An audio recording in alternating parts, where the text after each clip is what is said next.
Wakuu wa nchi na serikali za Jumuiya ya Maendeleo ya Kusini mwa Afrika SADC wameazimia mambo 10 ikiwemo kuamuru vikosi vya majeshi yaliyoko chini ya mpango wa walinda amani wa SAMI DRC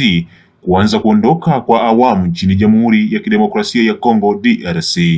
Uamuzi huo umefikiwa leo Alhamisi Machi 13, 2025 katika mkutano wa dharura wa wakuu wa nchi na serikali za SADC uliofanyika kwa njia ya mtandao, huku wapiganaji wa kundi la M23 wakidaiwa kuendeleza mapigano na jeshi la DRC la FARDC. Mbali na kuamuru kuondolewa kwa vikosi vyake kwa awamu nchini humo, SADC imempongeza Rais Samia Suluhu Hassan wa Tanzania kwa kusimamia amani na usalama wa kikanda ndani ya jumuiya hiyo. Nanukuu,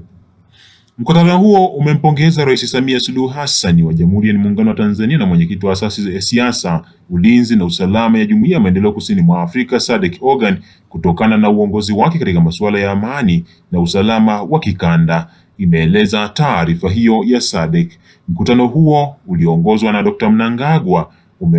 umetoa rambirambi za dhati kwa DRC, Afrika Kusini, Malawi na Tanzania pamoja na familia za wanajeshi waliopoteza maisha chini ya SAMI DRC na kuombea majeruhi wapone haraka. Nanukuu,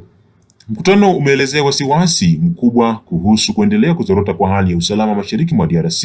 ikiwa ni pamoja na kutekwa kwa miji ya Goma na Bukavu na kuzuiliwa kwa njia kuu za usambazaji, jambo lililokwamisha utoaji wa msaada wa kibinadamu. Mkutano umepongeza wanajeshi kujitoa kwao mhanga, mshikamano, bidii na uvumilivu walioonyesha tangu kuanza kwa ujumbe huo, imesema taarifa hiyo. Mambo mengine yaliyotolewa na SADC kupitia taarifa hiyo imependekeza mambo 9 kufanyika nchini DRC, ambayo ni wito wa kulindwa na kuhakikishwa uhuru wa raia wanaotafuta usalama na kuwataka wahusika wote kuheshimu misingi ya kimataifa ya kibinadamu, kusitisha mashambulizi dhidi ya miundombinu ya raia na kuhakikisha ufikishwaji wa msaada wa kibinadamu bila vikwazo. Pia imetoa wito kwa jumuiya ya kimataifa ikiwemo Umoja wa Mataifa UN na Umoja wa Afrika yani AU kutoa msaada wa kibinadamu kwa watu wa DRC. Mbali na hilo, SADC pia imesisitiza kujitolea kwake kushughulikia mzozo unaoendelea DRC na kuthibitisha dhamira yake ya kusaidia juhudi za kuleta amani na usalama wa kudumu mashariki mwa DRC kwa mujibu wa mkataba wa SADC wa ulinzi wa pamoja wa mwaka 2003. Pia imeahidi kuendelea kuiunga mkono DRC katika kulinda uhuru, mamlaka na uadilifu wa eneo lake pamoja na kuhakikisha amani, usalama na maendeleo endelevu. Mkutano huo pia umesisitiza umuhimu wa suluhisho la kisiasa na kidiplomasia kwa wahusika wote, wakiwemo wa serikali, wasio wa serikali, washirika wa kijeshi na wasio wa kijeshi, ili kurejesha amani na utulivu nchini DRC. Mbali na hilo, imerejelea uamuzi wa pamoja wa mkutano wa Jumuiya ya Kusini ya Maendeleo Kusini,